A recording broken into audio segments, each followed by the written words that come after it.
Check, and we're off, I think. All right. This is going to be nice and quick and dirty, if you will. Not going to worry about me being centered in the frame. I put it off set so I didn't have to worry about that stuff. Okay. So, here we go. Would have helped if I was a little more organized before I pressed,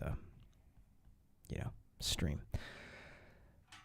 Principle of the week. Human body needs to have times of feasting on and fasting from food. And this week, so we're into the phase of education where I'm trying to ask questions that teach you something, okay? And so essentially what that has meant up until this point is I'm asking questions with some pretty hefty presuppositions. So the questions this week, 3 of the 4 of them, really centered around not so much the extended fasting, but more around the things that matter every single day. So extended fasting, while we think it has an important piece, it plays an important role in a greater healthy lifestyle, and maybe even more so in the world of functional medicine, and how it's a really strong tool, really strong lever we can pull in certain circumstances. And I would say it's just a general good practice occasionally for everybody, for the benefits of autophagy, for the benefits of what it does for your metabolic flexibility, for your just your ability to access fat for energy. Okay, it kind of boils down to that. So that's really important. But this principle of feasting and fasting also includes, hey, when do we eat every single day, right? And the 3 kind of areas that we looked at were, hey, when do you start eating? When do you stop eating? And what happens in between? Okay? So the first question I asked is, do you stop eating 2 to 3 hours before going to bed, right? Is there time after your last meal where your body can digest before you're trying to go to sleep, okay? So the biggest thing here is digestion is it's a pretty hefty process that your body has to go through. And when you are digesting, either a couple different things are going to happen. If you are digesting and trying to do something else, one of them is going to be compromised. So here, let me give you 2 examples. So when you are digesting, so you just ate something, I'm talking like a big meal. Okay, I don't know if last week we talked about this, or we'll talk about this probably more in the next couple weeks. I don't know. Actually, this would be the week to talk about it. Anyway, the goal would be that we primarily eat meals. Okay, we get larger meals so that we don't have to eat in between. I'm kind of jumping all around here, but excuse me. If we're doing that, so if you ate a meal and then very soon after try to go do any sort of intense exercise, other than the fact that that might be sloshing around in your stomach still, and it might simply be uncomfortable, your digestion is not going to go as well as it could, because all the blood flow in your gut is now redirected out to your muscles to perform the task at hand, right? If you were running from a bear, okay, it would be more important for your body to divert energy expenditure towards something that is life-saving rather than doing a good job of digesting that food, right? This is kind of a survival thing. So if you do that too often, you're not going to be digesting that food very well, right? So we can kind of wrap our minds around that. The same is true now on the kind of going the other direction when we eat too close to sleep. If you finish eating, clean up your dishes, and hit the pillow, right? Or what's probably way more common is you ate dinner a few hours ago, but then it's like you're heading to go to bed and you are raiding the pantry and, throw back 500 calories real quick in an instant with packaged food or whatever, or an ice cream cone or something like that. Probably more common.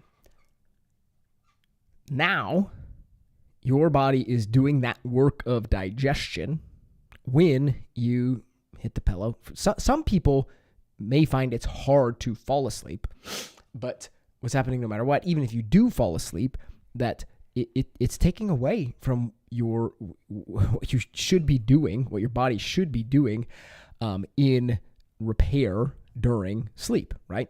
The processes of recovery and repair that are naturally supposed to be happening when you're sleeping, they're hindered because of the digestion that you're doing, right? So put some time, right? Real simple, tactile, practical thing for you to do. Get some time in between your last meal and your bedtime, okay? Next, you wake up in the morning. Do you have some time before you start eating? Or do you roll out of bed and make sure you throw something back before you leave the house? Now, with this one, there is, and even with the last one, there is optimal, and then there is, okay, how can we manipulate some factors here, manipulate these variables to do the best we can under certain restraints, okay? So one of the things I heard from a lot of people with this one this week was basically, hey, there's some scheduling type of stuff where it's like, I'm getting up, I'm getting out of bed, and it's like I'm leaving the house, and if like I said last week, if we are trying to cook most of our meals and not rely on food service and restaurants and other things, that's like one of the only times to do it, right? So in that regard, it's like, hey, if you have the opportunity to cook in the morning, maybe it is one of the best things. But if we can figure out a way to delay that a little bit, right? When we add those two things together, okay? When we add together, hey, not eating as not eating, I don't even know how to say this sequentially here. At the end of the day, right before you go to bed, right? No gap there. And then if there's no gap between you waking up and eating, right? It's like your waking hours then are essentially always digesting, especially if we screw up this last one and don't have time between these eating events, right? Then it's like we're during our waking hours, we're always digesting, and we're always burning the energy that we have consumed, right? So two really simple things to kind of get to milk every day a little longer. Like, I'm not talking about having a super strict, regimented, intermittent fast here, right? Time restricted eating. I'm not necessarily saying that, but if we do those two things, let's just say 2 hours before you go to bed and 2 hours after you wake up in the morning, and you sleep for 8, we've already created a 12 on, 12 off schedule, right? And comparing that to, talking about sleep here a little bit, but comparing that to eating on your way to bed, sleeping for 6 hours, and, grabbing something as soon as you roll out of bed and you're headed out the door, these are totally different scenarios, right? We can potentially double that time by, hey, get some better sleep, and just put a little gap there we've just doubled that window where your body is able to not only digest the food you ate, but everything, insulin's bottoming out, and you're able to, go that longer period of time where you're, depleting, excuse me, you're moving towards that state where you can be burning fat, right? I'm not going to get crazy into that, but we need to be able to be metabolically flexible, right, to have access to burn some fat, right? Then the third one, okay, I've already mentioned this. The question I asked was, do you have 4 or more hours between your meals? Okay, so if we're saying you want to be eating meals, okay, you don't want to be snacking, right? I'm presupposing that you're not snacking here. We can certainly talk about snacking. But ideally, if you knew I should be eating these calories in the day, next week we'll talk about macronutrients. It should be made up of these macronutrients, okay? And then, if I'm going to eat twice or I'm going to eat 3 times, I do some simple math, divide it out. Here's what those meals look like. Great. And then, hey, timing, if I throw one of them at that first one, let's do the 3, right? One of them at the first, one of them smack dab in the middle, and one of them at the end of that window. Like, lo and behold, what we're going to end up with is, if we wait a couple hours after we wake up, eat that meal, have 4, 5, maybe even upwards of 6 hours in between that meal and the next one, and then do that again. Like, hey, that's a really, really solid place to start. Now, can we play with that more? Can we, depending on your schedule? So I'll say that for me, a lot of times what I end up doing is I'll have that bigger meal after I work out in the morning, and I try to eat big enough there that it can last me deep into the afternoon. Okay, so it's like 2 o'clock right now. I ate at like 8 a.m. this morning. Certainly been sipping on some coffee in between there, but like, as far as hunger goes, like I made sure to eat enough there, roughly 50% of the calories I need today, that like I'm feeling pretty good right now and, not starving. Okay. Now, sometimes I'll get to this point of the day and I'm like, oh man, dinner's a couple hours off still, and I might need a little something, right? And oftentimes that correlates with maybe a higher level of activity throughout the day. I've been kind of sitting on my butt a lot today. Or a harder workout or something like that, right? But for the most part, I can keep it to kind of half in the morning, half in the evening, right? And those elements of when we eat on a daily basis, we didn't even talk about the feasting aspect of it. That's kind of what I'm getting to here with eat big when you eat, rather than small snacks all the time throughout the day. That's going to keep your blood sugar high all the time. But we start nailing this, and we are in a really good spot. We haven't even touched the fact that, hey, it's probably a good idea occasionally, every once in a while, to throw in some of that longer stuff, right? My camera just flashed at me.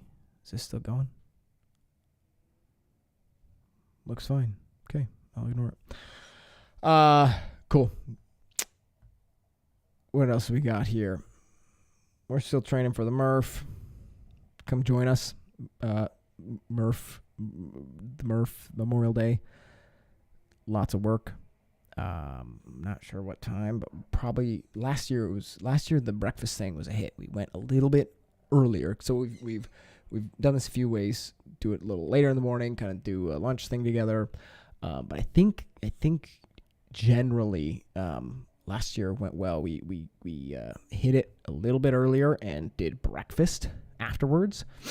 So probably like at 7:30 or 8 o'clock start time. And then hung out and did stuff afterwards. So If you're a member, definitely plan to be here. If you're not, you're more than welcome to join us that day. Let me think. What else do I got? I think that's it. That's good for today. I think I did it. I think I successfully got this under 20 minutes today.